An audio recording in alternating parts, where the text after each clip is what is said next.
Hi guys, welcome to another episode of the Armourer's Bench. My name's Matt, and today we're going to take a look at the first Blackhawk, the XF-87. Development of the XF-87 began at Curtiss-Wright in 1946. It would eventually be intended to be an all-weather interceptor. The Blackhawk was developed from an earlier ground attack tactical bomber design, the XA-43.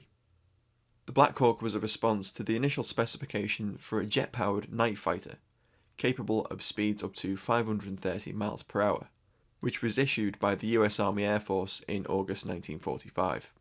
A number of companies responded, including Bell Aircraft, Consolidated Vultee, Douglas Aircraft, Northrop, Goodyear, and of course Curtiss-Wright. The US Army Air Force down-selected Northrop's design, then known as the N-24, and the Curtiss-Wright design, known as the Model 29A. The XP-87 had a two-man crew, seated side by side, and was powered by two pairs of Westinghouse XJ-34WE7 turbojet engines, mounted on its wings. In comparison to the sleeker Northrop design, the Blackhawk was slightly larger, bulkier, and heavier, with a straight wing profile. The XJ-34WE7 turbojets only provided 12,000 pounds of thrust, and Curtiss-Wright's test pilot described performance in initial tests as sluggish. The Blackhawk's armament was to consist of four 20mm cannons mounted in a turret in the nose. The US Army Air Force designated the Curtiss-Wright the XP-87, while Northrop's N-24 became the XP-89. And full-scale models of both were ordered. In June 1948, the newly formed US Air Force redesignated the fighters from P to F, and the XP-87 became the XF-87 when prototypes were ordered. The XF-87 made its first flight in March 1948. During subsequent flight evaluations in October 1948, the Northrop XF-89 was found to be faster than the Blackhawk and the US Navy's XF-3D from Douglas. While the Blackhawk was a capable and generally satisfactory aircraft, it was deemed to be too underpowered, and it also reportedly suffered from buffering at low speeds. Evaluators disliked the Northrop and reportedly favoured the XF-87. However, one evaluating pilot likened its handling to a medium bomber. Not too surprising when you trace the Blackhawk's lineage back through to the original XA-43 tactical bomber design that it evolved from. An improved, faster and more powerful Blackhawk was planned with J-47 engines from General Electric. Excuse this brief interruption guys, I just wanted to ask you to make sure you're subscribed to the channel and that you've hit the notification bell to make sure that you don't miss future videos.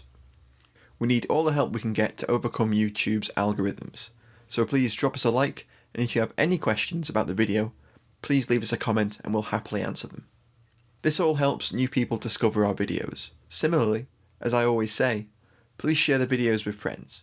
Tab owes many of our viewers to those who share the videos on social media, in forums, and with anyone who might be interested.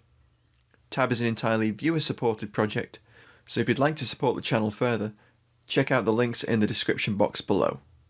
And don't forget to follow us over on our Instagram, Facebook, and Twitter accounts. Right, back to our regularly scheduled programming. Despite the trials favouring the XF-89, the US Air Force initially ordered 57 F-87A fighters and 30 RF-87A reconnaissance aircraft from Curtiss-Wright in June 1948. Curtiss-Wright and the US Air Force began a publicity campaign to unveil the new fighter, even appearing on the cover of an August edition of Aviation Week, and in numerous other aviation publications.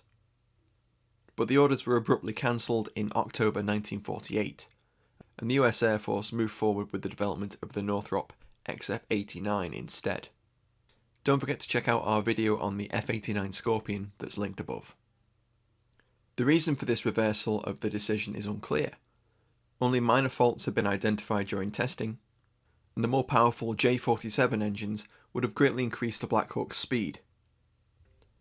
The official reason for the cancellation was reportedly a disagreement on the price of a redesigned wing profile. According to his memoir, Walter Tyden, Curtiss-Wright's chief engineer at the time, believed that some bad blood between Curtiss-Wright's management and the then President Harry S. Truman may have led to the XF-87's cancellation.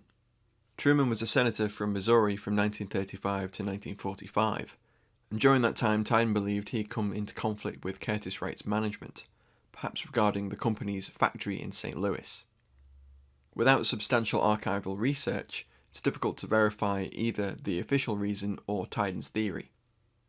Another potential reason for the cancellation was raised during the congressional hearings regarding the B-36 program. Congressman Charles B. Dean noted that both Curtiss-Wright and Northrop had been informed that unless they agreed to merge with Consolidated Vultee, business would be bad for them. The testimony before the hearing notes that Curtiss-Wright were unenthusiastic about the potential merger, and this might have been why the contract was cancelled. The Secretary of the Air Force denied this, however, stating that the cancellation was the result of operating difficulties with the experimental model of the F-87, plus increasingly satisfactory operating data on competitive all-weather fighters. Sadly, the prototype of the XF-87 Blackhawk was reportedly scrapped, and photographs and this footage of the initial test flight are all we have left. The loss of the interceptor contract to Northrop led to the end of Curtiss-Wright's aircraft production, with the Blackhawk being their last fighter design. My special thanks to Mark Lane, the grandson of Walter Tyden, Curtiss-Wright's chief engineer, for taking the time to discuss the Blackhawk and his grandfather's role in its design. Thanks for watching, guys. I hope you enjoyed this video. Don't forget to like, share and subscribe, and if you'd like to support us, you can find links to our Patreon and Ko-fi.com pages in the description box below. Thanks again for watching. See you in the next one.